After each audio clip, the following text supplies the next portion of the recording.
les digo, buenas noches. Después de un largo periodo de vacaciones merecido y redentor, volvemos a nuestro curso semillero de lengua griega. Y vamos a continuar en el capítulo en que íbamos. Estábamos estudiando los pronombres posesivos. Les decía yo que para construir el concepto de la posesión en griego se utilizaba, por ejemplo, las partículas que llamábamos pronombres o adjetivos de tipo posesivo, como esa que ustedes están viendo allá, que resume la de la tercera persona, no muy utilizada, pero resume la de la tercera persona y ya sabemos cómo es la construcción. Nos basamos en los temas de las personas, en los pronombres personales, a los cuales les agregamos las terminaciones de los adjetivos de primera clase. Normalmente os, on, o. Si por ejemplo en el femenino tenemos el alfa pura, os, a, o. Bueno, para profundizar en eso, el anterior video. Ahora, lo que vamos a hacer nosotros es progresar en esa materia que estamos estudiando. Y para progresar, entonces, el segundo punto, ¿cómo más nosotros podemos construir la realidad posesiva en la lengua griega? Digamos lo siguiente, no dejando esto de la tercera persona atrás. La tercera persona del plural se utiliza muy poquito en el dialecto ático, que es el dialecto clásico, o lo que nosotros conocemos como griego clásico. Y cuando se emplea, en vez de tener un valor posesivo, tiene un valor reflexivo. Esto es una locura en estas lenguas clásicas. ¿Por qué no tiene el valor posesivo y sí reflexivo como la tercera persona de los pronombres personales? ¿Por qué la tercera persona no se utiliza y en cambio utilizamos un pronombre demostrativo para hacer la tercera persona? Vaya a entender la locura del griego. El griego es un poco así, pero uno se termina por acostumbrar y ya esto no le parece imposible. Para hablar de la realidad posesiva, no solo se utilizaban esas partículas, sino entonces se empezaron a utilizar otras dos cosas. Por ejemplo, el pronombre personal en genitivo ayuda también a construir la realidad posesiva. En español lo vemos. Yo si digo la casa de mi mamá es como decir su casa, posesión. Entonces también es una manera de expresar la posesión. Y podemos también utilizar los pronombres de tipo reflexivo, también de tercera persona, en el caso genitivo. Aunque en el caso genitivo literalmente es de sí mismo, bueno, vamos a traducir de sí mismo cuando hablemos de la posesión, porque quedaría, por ejemplo, una cosa como la siguiente, no, la casa de sí mismo, no, basta decir la casa de tal persona y ya sabemos que es su casa, la realidad posesiva. Entonces, el mismo vamos a ignorarlo, vamos a pensar como en expresar el pronombre posesivo en español y para eso tenemos los pronombres posesivos españoles a la hora de traducir. En este segundo punto, entonces voy a explicar cómo se construye la realidad posesiva, ya no con los pronombres o adjetivos posesivos, sino simplemente con o el pronombre personal o el pronombre reflexivo, siempre en tercera persona y en el caso genitivo. Miremos un poco esto. El pronombre personal de primera, segunda y tercera persona, perdón, dije de tercera persona ahorita, pero realmente yo también puedo construir con el pronombre de primera persona y con el pronombre de segunda persona, se emplean para construir la realidad posesiva. En menor medida, utilizamos las partículas que estudiamos en la lección 13ª y que tiene que ver con el pronombre reflexivo. O sea, se utiliza más el pronombre personal para la realidad posesiva que el pronombre de tipo reflexivo. A ver, ¿qué es lo que importa de esto? Lo que importa de esto es que sea lo que sea la persona que sea, primera, segunda y especialmente tercera, que es la que más se utiliza, está en caso genitivo, porque eso es lo que puede expresar la realidad de la posesión. Entonces, yo quiero recordarles los genitivos, por si de pronto esa memoria que sufre de ciertas bajas en las vacaciones, esas neuronas que se van, digamos, relajando y dejan de estar una pegadita de la otra, pues se pierde el conocimiento. No, no dicen que cuando hay un nuevo conocimiento se crean redes neuronales, las neuronas se van pegando, se van juntando. Entonces yo me imagino que en vacaciones tan relajados que estamos, ellas también se relajan y se van a pasear. Entonces, claro, a uno se le olvida lo que estudió. Entonces, como a uno se le olvida lo que estudió, recuerdo pronombres personales y pronombres reflexivos en genitivo. Por ejemplo, para la primera persona nosotros tenemos, esta sí la recordamos muy bien. Para decir de mí, basta decir como pronombre personal en move o la forma move. lo que tú preguntabas ahorita, onoma, mi nombre, ¿no? O traducido literalmente, nombre de mí. Pero obviamente ninguno de nosotros en español dice eso, uno dice mi nombre. O puedo utilizar la expresión emautú para el masculino o para el neutro, o emautés para el femenino. Si yo tomo la partícula sola, recuerde que eso significa de mí mismo o de mí misma. Pero vamos a evitar el mismo para simplemente decir o de mí o mío, porque eso dependerá si funciona como pronombre, como adjetivo. Puede funcionar como una cosa o como la otra. Esta forma de acá, recuerden que es para el dual y no la vamos a encontrar prácticamente. No tenemos ese pronombre reflexivo dual de primera persona, pero sí tenemos el pronombre de primera persona plural. Y lo utilizamos mucho porque nosotros normalmente iniciamos nuestra oración diciendo pater gemón, ¿no? Pronombre de primera persona plural genitivo. Caso genitivo. Traducimos pater gemón, padre de nosotros, que es lo mismo que decir padre nuestro. Entonces, lo que yo quiero decir es eso. En la traducción que utilicé un pronombre posesivo español, eso es lo que hay que hacer. Si quiero utilizar el pronombre reflexivo, recuerden que los pronombres reflexivos tienen esta forma de acá, autón, que es compuesta gemón autón, que es una manera de reforzar. Aquí no diremos de nosotros mismos, si diremos simplemente de nosotros o nuestros, porque estamos traduciendo en la realidad de tipo posesivo. Miremos la segunda persona. ¿Qué nos ofrece? Ya lo podemos suponer porque ya lo hemos visto en otras ocasiones. Si vamos a hablar del singular, tenemos la forma enfática con su acento, su. ¿Se acuerdan? Pater gemón, oentois uranois, hagias feto to onoma su, el feto ge basileia su, geneceto to célema su. Entonces, si yo, cuando estudiamos ustedes y yo les dije, vamos a hacer el análisis morfológico, eso por allá lo estoy recordando en la lección 8, y ustedes me decían su, yo les decía categoría gramática, ustedes me decían pronombre, ¿qué clase de pronombre? Me decían personal, y ya nos damos cuenta que no es un pronombre personal. Es un pronombre personal, sí, pero en función posesiva. Y eso hay que aclararlo, porque ahí no está funcionando simplemente de ti o un tú, está funcionando un pronombre posesivo. En el caso del Padre Nuestro estamos diciendo tu nombre, tu reino, tu voluntad. Puedo decir esto mismo con los pronombres reflexivos que pueden ser para el masculino del neutro, sea tú o sautú, o para el femenino, sea utés o sauté. Recuerden que son dos formas válidas para decir exactamente lo mismo. Atención, entonces, ¿cómo lo traduzco? De ti o tú o tuyo. El dual no es que se utilice mucho, es un spon, y el que sí se utiliza, obviamente, más el plural, humón o la forma reflexiva, humón autón. En todo caso, esto para traducir de vosotros o vuestros. ¿Se comprende esto? Estas son las partículas. Estamos estudiando la morfología, la gramática. Enseguida estudiamos la sintaxis, cómo metemos esto o cómo, digamos, interpretamos esto a partir de algunas frases o de algunas proposiciones. Dime, Juan. Cuando se trata de reflexión plural, siempre van las dos. Juntamos las dos. Por ejemplo, te refieres a human auton.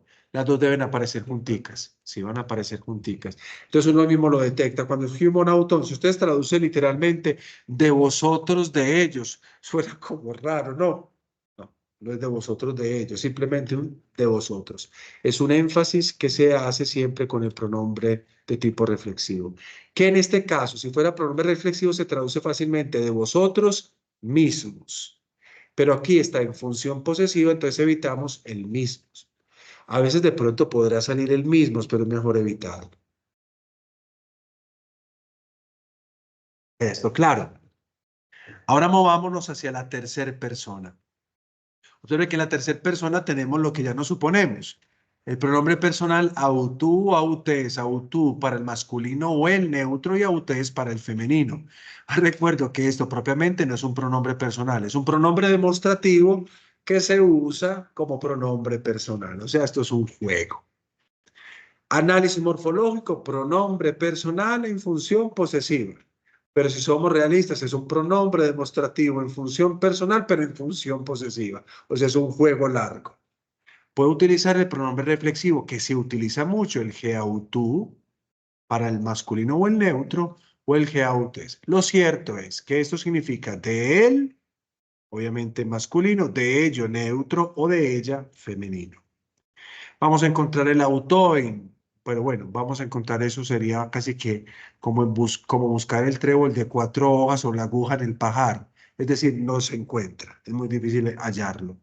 Pero sí se encuentra mucho autón o geautón, de ellos, de ellas, de ellos. Esto queda claro. Esas son las partículas con las que también se puede construir la realidad posesiva. O sea, tenemos tres maneras. O un pronombre adjetivo posesivo, de hecho. Segunda manera, un pronombre personal en función posesiva o un pronombre reflexivo en función posesiva. Todo dependerá. Vamos entonces ahora a un tercer punto. ¿Cómo se usa esto? Me refiero al uso sintáctico. Claro, nosotros lanzamos como las piezas de un, digámoslo así, de un rompecabezas, hay que armarlo. Entonces, ¿cómo se emplean los pronombres o los adjetivos posesivos? Primero, recuerden muchachos que cuando están en función de pronombre, no están acompañando a algún elemento que vayan a calificar. No califican un sustantivo, están solitos. Porque ¿para qué son ellos? Para sustituir. Y sobre todo porque señalan algo que se ha mencionado. Por ejemplo, vamos a un texto que no conocíamos. Un texto para mí importante. Bueno, para mí no suena importante. El texto es el siguiente. A ver, ¿quién quiere leer el nombre primero del autor? El nombre del autor está acá. Vayan pensando quién se quiere lanzar a leer este pequeñito trabalenguas que es este nombre. Veas, léelo, hijo. Tucudides, simplemente el acento.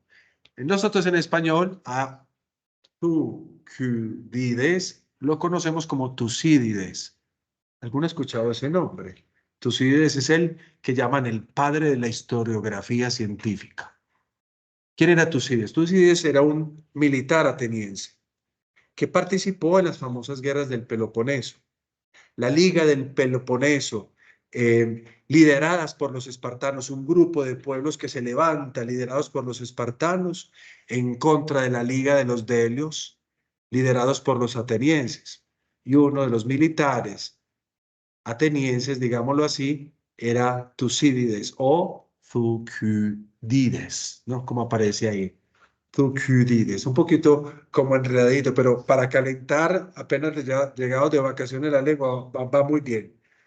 Él escribe una obra que lo hace famoso y que cambia la manera de contar la historia, es muy objetivo. Los otros historiadores que tenemos casi que todo lo amparan de la voluntad de los dioses. No sabemos si creía o no creía en los dioses, simplemente lo vuelve todo muy objetivo, muy narrativo, muy descriptivo. Y por eso se le da el título del padre de la historiografía científica. Entonces, él participó en las guerras del Peloponeso, que, ¿cómo se llama en griego esto que dice acá?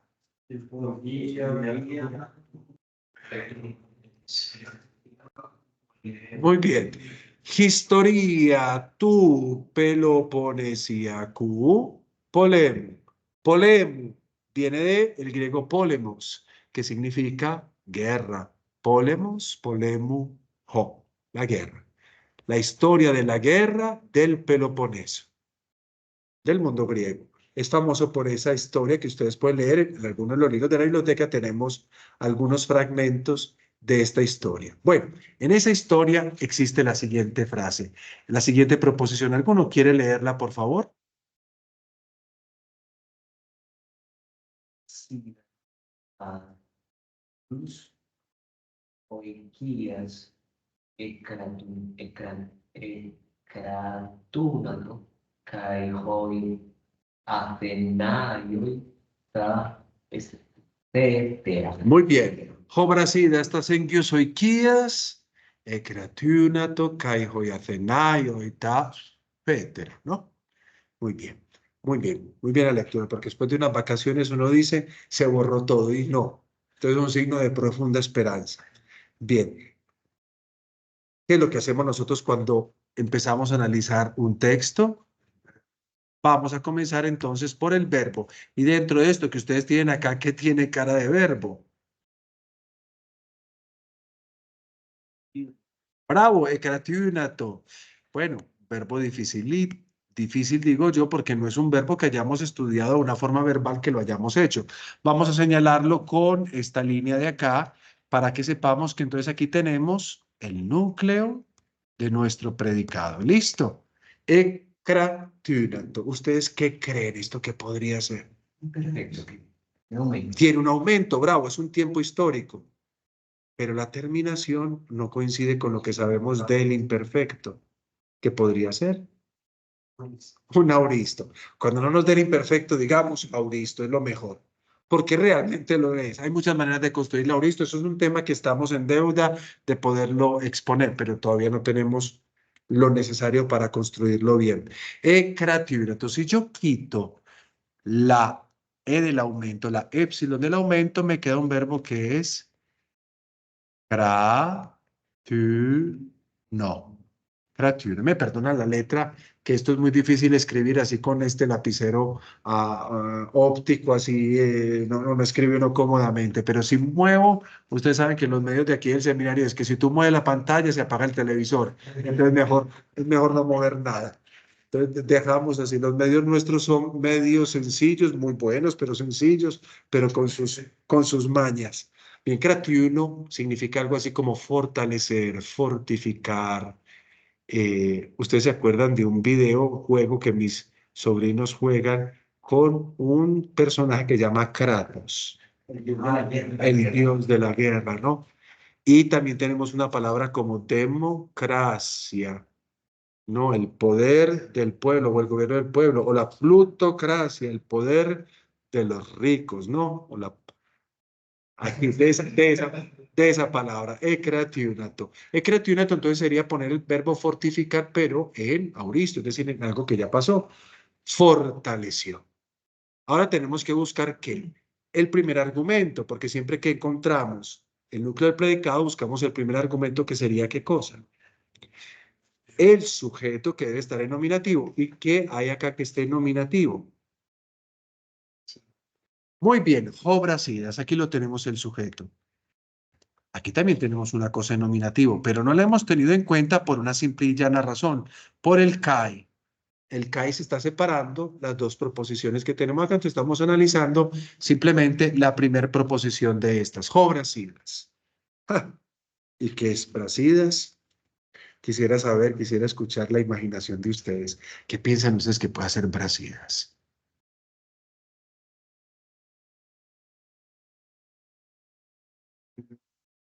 Una persona. Claro, bueno, ya por ahí tenemos el primer indicio. Es una persona, era un general.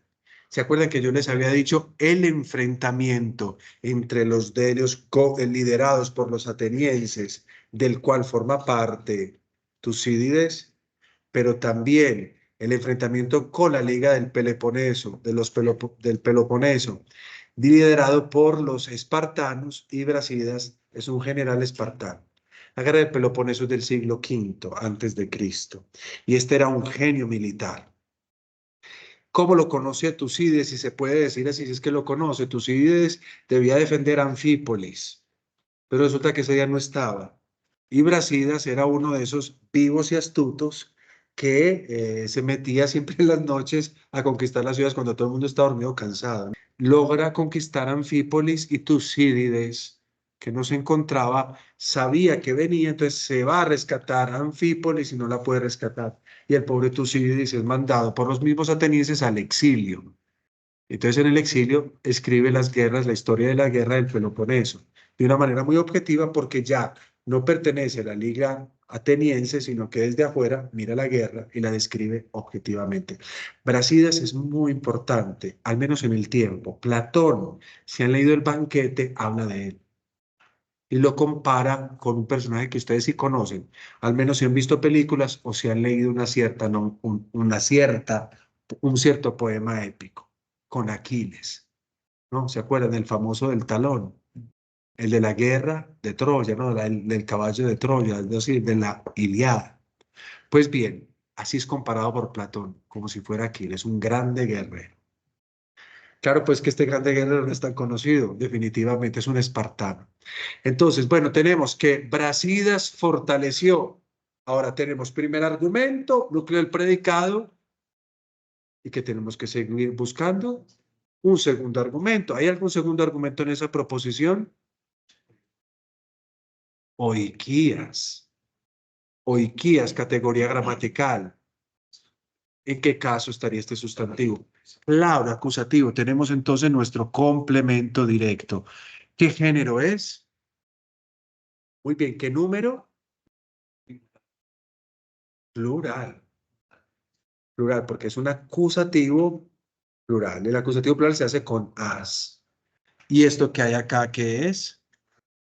Es el artículo que lo determina y que tiene que estar en lo mismo. Entonces, Brasidas fortaleció ¿qué? Las casas. En use, de pronto no me acuerdo si lo hemos visto o alguno se acuerda qué es eso. Puede ser o un adverbio o una preposición. Puede ser las dos cosas. Aquí funciona como una especie de adverbio, porque la preposición pide que lo que esté al lado esté en caso genitivo y en caso genitivo no está. Entonces es un adverbio que metemos ahí para decir cercanas, las casas cercanas. Brasidas fortaleció las casas cercanas. Kai, muy bien, conjunción y hoy cenaioi, ¿qué sonará eso? Los atenienses, tas féteras. Fétera, categoría gramatical. No, lo acabamos de ver. Pronombre. O puede ser adjetivo. Tenemos que definir. ¿De qué clase de pronombre o adjetivo hablamos? Posesivo. Muy bien. ¿Qué persona es fétera? Tercera persona. ¿Qué caso es? Si termina en A, es un acusativo. Claro, es un acusativo, pero el número es plural. ¿Por qué acusativo? Porque claro, ¿qué hizo Brasidas? Fortaleció las casas y los atenienses fortalecieron las suyas. ¿Ven? O sea, falta el verbo es elíptico, el verbo solo está en la primera parte y aquí tenemos entonces esto, tas fétera. Bueno, nosotros diríamos las casas, no tendría como mucho sentido porque mientras que oiquías es femenino, tas fétera es neutro, pero no conocemos el contexto de toda la proposición, entonces se refiere a algo que puede ser los emplazamientos, las locaciones, podría ser tantas cosas. Y el neutro, ¿qué es lo que hace? El neutro pone las cosas de manera genérica. El que fortaleció las suyas, que podrían ser tantas cosas. Tasfeter, entonces, aquí funciona como adjetivo posesivo o como pronombre posesivo. Como, como pronombre, porque no está calificando nada. Está sustituyendo algo. Entonces funciona como pronombre. ¿Se comprende esto? Bueno, miremos otra cosa ya para ir concluyendo el encuentro de hoy. Atención, cuando se emplean como adjetivos, y esto es en la mayoría de los casos, ustedes tienen que recordar lo que hemos dicho de los pronombres personales en la lección octava, que cuando un pronombre personal se utiliza como adjetivo, hay dos posiciones de este adjetivo. El adjetivo puede estar en posición atributiva o el adjetivo puede estar en posición predicativa. No sé si se acuerdan de esto y si no se acuerdan, digamos, se los recuerdo rápidamente. Miremos una serie de ejemplos y con esto nos acordamos. Que la posición atributiva y que la posición predicativa es cuando ese pronombre funciona como adjetivo. Entonces el adjetivo puede estar en posición atributiva o en posición predicativa. Miremos. Si hablamos de la posición atributiva, esto es lo que tiene que suceder. La partícula posesiva debe coincidir con otro término porque estamos hablando de un adjetivo, debe estar calificando algo y debe coincidir en caso, en género y número. Y si ese término que está calificando tiene artículo, pues el adjetivo posesivo también lo tiene que tener. Entonces, por ejemplo, nosotros cuando estudiábamos esto, miramos, entonces podría ser así, digamos, voy a hacerlo en español. la botella, la mía, para decir mi botella. Coincide en caso, en género y en número. O puedo decir la mía botella. Ese la gobierna tanto el pronombre, en este caso adjetivo, como la botella. Ese es el orden de la posición atributiva. Miremos la posición predicativa simplemente para recordar. En posesión predicativa, el adjetivo debe también concordar el posesivo con otro término en caso, género y número, pero no por el artículo. ¿Y cómo funciona esto? Simplemente digo, mía la botella. O también puedo decir, la botella mía. Todo simplemente para decir mi botella. Entonces hay dos maneras de usar el adjetivo, o en función posición predicativa o en función o posición atributiva. ¿Se comprende esto? Ahora sí miremos una serie de ejemplos, pero con la partícula posesiva. Y, en otras palabras, la construcción de la posesión la podemos realizar de tres maneras. Primera forma, con uno de los adjetivos posesivos que ya hemos estudiado. Es decir, hemos, eme, hemonos, o esféteron, esfetera, esfétero, esféteros, perdón, cualquiera de esos que estudiamos al principio.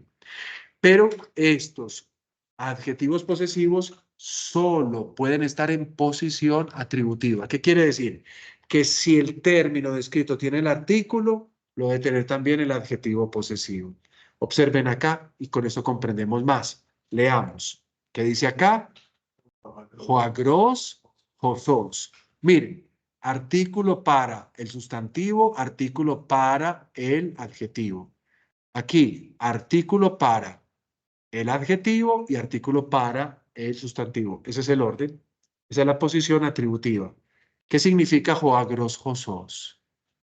Claro, el campo y sos, categoría gramatical, uno dice pronombre, pero aquí ya no está funcionando como pronombre, sino como adjetivo. ¿Y de qué clase de adjetivo hablamos?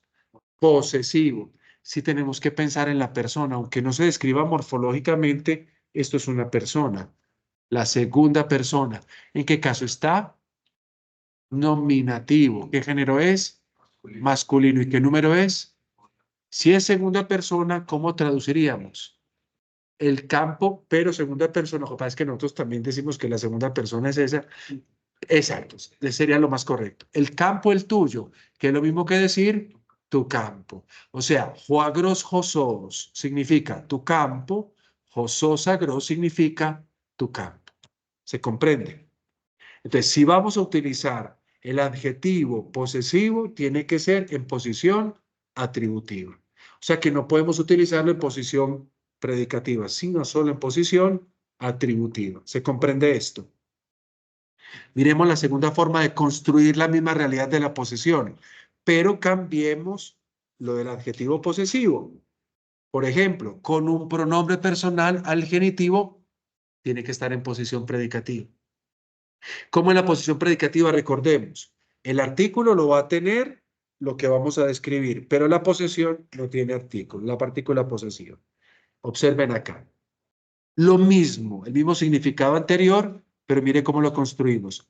Joagros su, de manera enfática, o su joagros. Pude haberlo hecho de la manera enclítica, joagros su, como toónoma su, como basileia su, o como, por ejemplo, celema su en el Padre Nuestro. O sea que en el Padre Nuestro tenemos un pronombre personal en función posesiva y en posición predicativa. O sea que lo que tenemos no es un pronombre propiamente, sino un adjetivo posesivo. ¿Qué significa joagrosu? Su categoría gramatical, nosotros decimos pronombre, pero en este caso, por su función es un adjetivo. ¿De qué tipo? Posesivo. Tenemos que recordar la persona, eso sí, para poder traducir qué persona es, la segunda. ¿Qué caso es? ¿Qué género? No lo tiene. ¿Pero qué número? Sí, ¿qué número tiene? Singular. Si no traduzco literalmente digo el campo de ti o de ti el campo, que es lo mismo que decir, o sea, lo mismo que dijimos anteriormente. Mire cómo construye el griego la realidad posesiva. Nos queda faltando una última estructura ya para ir cerrando nuestros ojos y entregárselos a Morfeo como tiene que ser en esta vida. Bueno, Morfeo, pues hablando del mundo griego. Si estuviéramos en latín diría otra cosa y si estuviéramos en hebreo diría otra cosa. Bueno, entonces acá, digamos, tercera forma, con un pronombre reflexivo al genitivo también, pero en posición atributiva. Ah, vemos. Si quiero construir la realidad posesiva, la puedo construir con un adjetivo posesivo en posición atributiva. Si la construyo con un pronombre reflexivo, también tiene que estar en posición atributiva. Pero si la construyo con un pronombre personal, tiene que estar en posición predicativa. Ese es el cambio. Son unas minucias, pero esa es la manera de escribir correctamente la lengua griega. Miren acá. Entonces yo aquí tengo joagros, jo seautú, o joseautú agros, un artículo que gobierna tanto el pronombre reflexivo como el sustantivo o un artículo para cada uno de los elementos. Pero recordamos que aquí ya no tratamos con pronombre, sino con un adjetivo, en este caso posesivo. Ya no aclaro esto. Si yo traduzco así, el campo, el de ti mismo, suena raro. Simplemente digo tu campo. Y aquí lo mismo, el de ti mismo campo es simplemente decir tu campo. ¿Se comprende esto, muchachos? Miremos una frase también de un personaje experto en retórica. Se dedicó al discurso, a la oratoria, y se hizo famoso. Un griego, creo que era ateniense. Bueno, yo ya la mente me confunde un poco. Creo que era ateniense, y si no, pues me perdonarán. Sí, es Demóstenes, ¿no? Uno de los más importantes oradores, más relevantes, digámoslo, de la historia. Creo que sea ateniense, y me perdonan, pero ya no me acuerdo más del siglo IV y pues obviamente se especializó en eso y son muy conocidos sus discursos y sus pleitos jurídicos porque eso es lo que le gustaba a las leyes. Bien, alguien que nos lea la frase de Demóstenes. ¿Qué dice Demóstenes? Humeis hapantes tus humeterus paides agapati. Bien, ahí está. Humeis hapantes tus humeterus paidas agapate. ¿Qué es lo que busco primero? ¿Qué cuál es? Bravo, tenemos el núcleo del predicado acá y lo describimos. Categoría gramatical, verbo, ¿en qué tiempo está? Tiene que estar en presente, no hay un aumento, no hay un cambio así. Presente, ¿qué modo podría ser o qué modos? Puede ser un imperativo, puede ser un imperativo. ¿De qué voz? Activa. Muy bien, ¿qué persona? Ate. Segunda persona, ¿qué número? Plural, ¿de qué verbo? Agapao, claro. Recuerden que es un verbo de contracción. Agapá se encuentra con la terminación ete. Y la vocal alfa, que es media, en orden, junta la clara, que es epsilon, vence la primera en posición. Entonces, agapate. ¿Y cómo traducimos si es un imperativo? ¿Qué es lo que es agapao? ¿Ah? Amad. Amad, porque es un plural. Amad. ¿Qué tenemos que buscar después? El primer argumento es el sujeto. ¿Y cuál sería el sujeto? Humeis, bravo, aquí tengo el sujeto. Sujeto es ¿qué? Categoría gramatical. Es un pronombre. ¿Cuál es el caso de este pronombre? Nominativo. Género no tiene. ¿Cuál es el número? Plural. Muy bien. ¿Qué persona es? La segunda persona. Entonces, ¿cómo traducimos la frase? Vosotros amad. Hapantes, no lo hemos visto aún, es un adjetivo de la tercera declinación que significa todos. Vosotros, todos, amad. ¿Qué nos queda por reflexionar? El segundo argumento. ¿Y el segundo argumento dónde está? Paidas, o sea que este es el complemento directo que tiene que estar en qué caso. Entonces, esto es un sustantivo acusativo. ¿Qué género?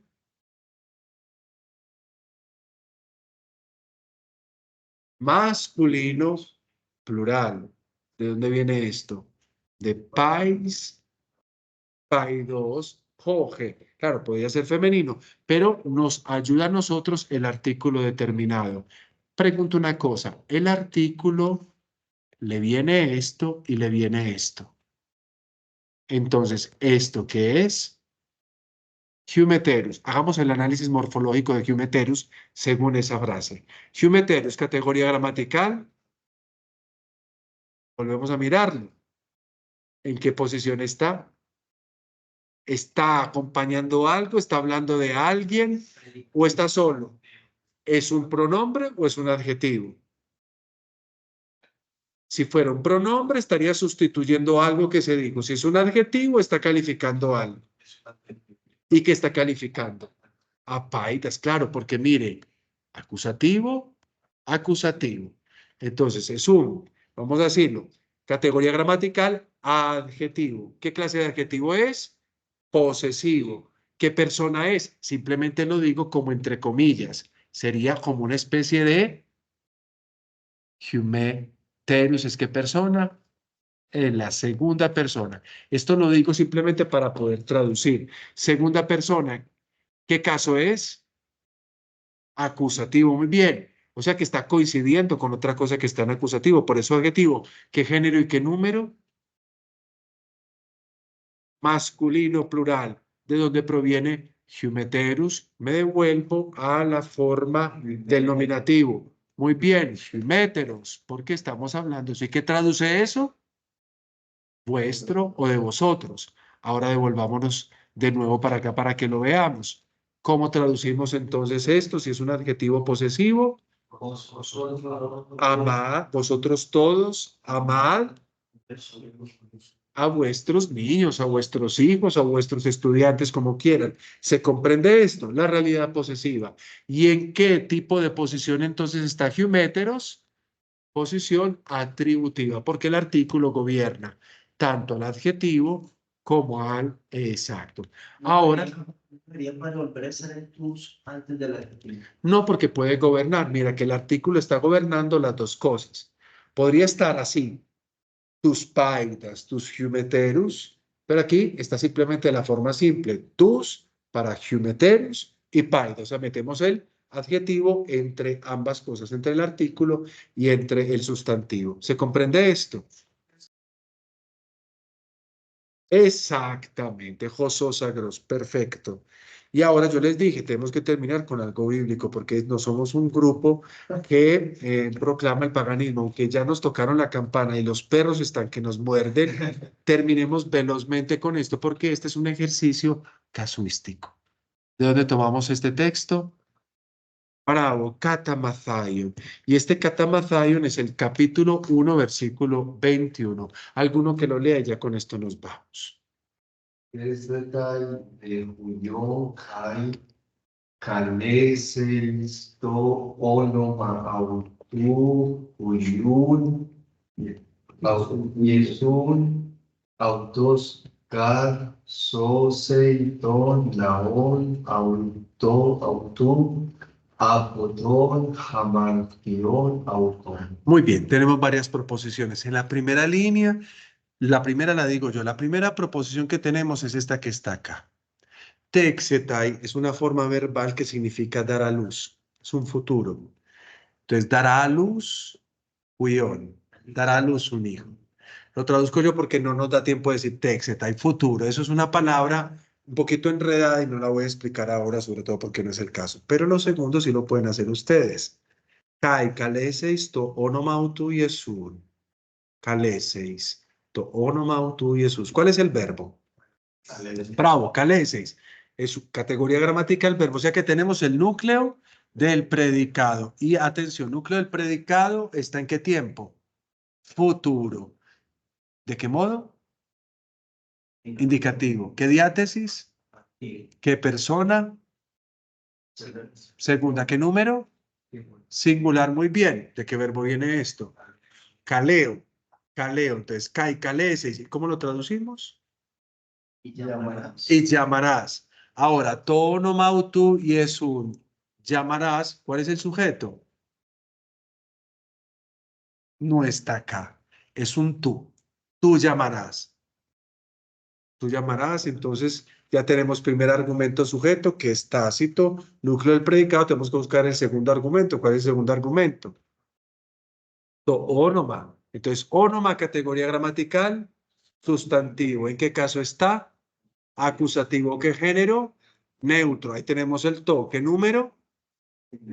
Pues tú llamarás. ¿Y qué significa eso? Nombre. Tú llamarás. Nombre. Autú, categoría gramatical.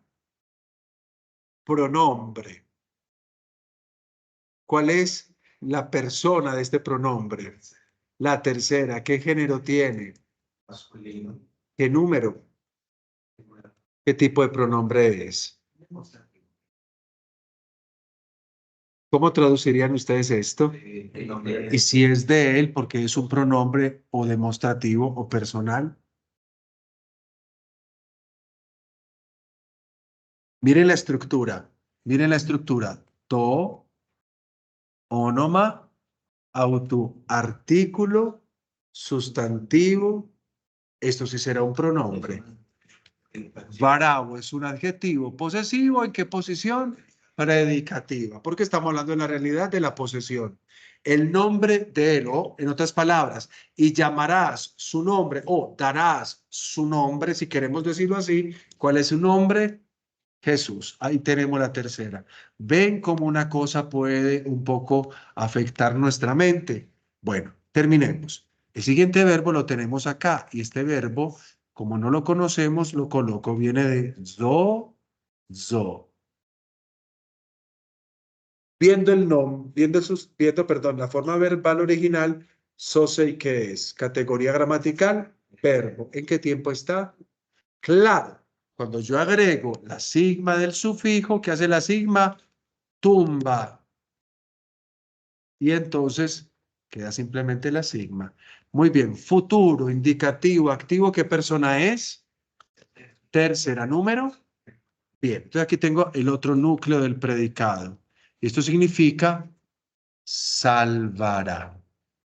Ahora la pregunta, primer argumento, ¿quién ejecuta la acción?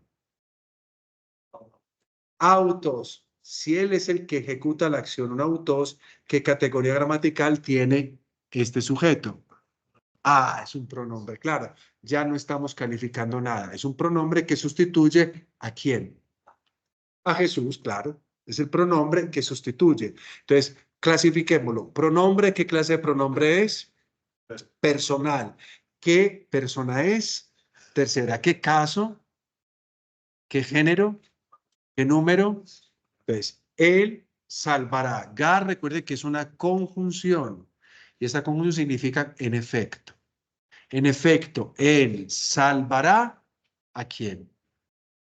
Al pueblo. Entonces, ¿esto qué tipo de cosa es?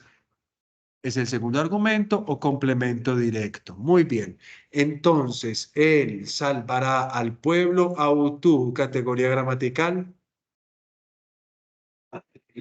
Adjetivo, bravo. ¿En qué función está? Sí, la posición predicativa, pero la función o la clase es adjetivo posesivo. ¿Qué caso, qué género, qué número? Genitivo. El género masculino, el número singular. Miren el orden acá. Autú está en relación con la O. Como aquí también pasaba que autú estaba en relación con ónoma. Y ónoma tenía el artículo. Ven, hemos tenido autos de diferentes maneras. Él salvará al pueblo de él o a su pueblo. ¿Cómo se traduce lo final? De los pecados. Autón de ellos. Y quiero saber autón, que es acá, categoría gramatical, es un adjetivo. Aquí miren el orden. Artículo, sustantivo y el adjetivo califica este sustantivo. Un adjetivo posesivo, genitivo, obviamente plural. ¿Queda esto claro? Bueno, muchachos, muy buenas noches y muchas gracias.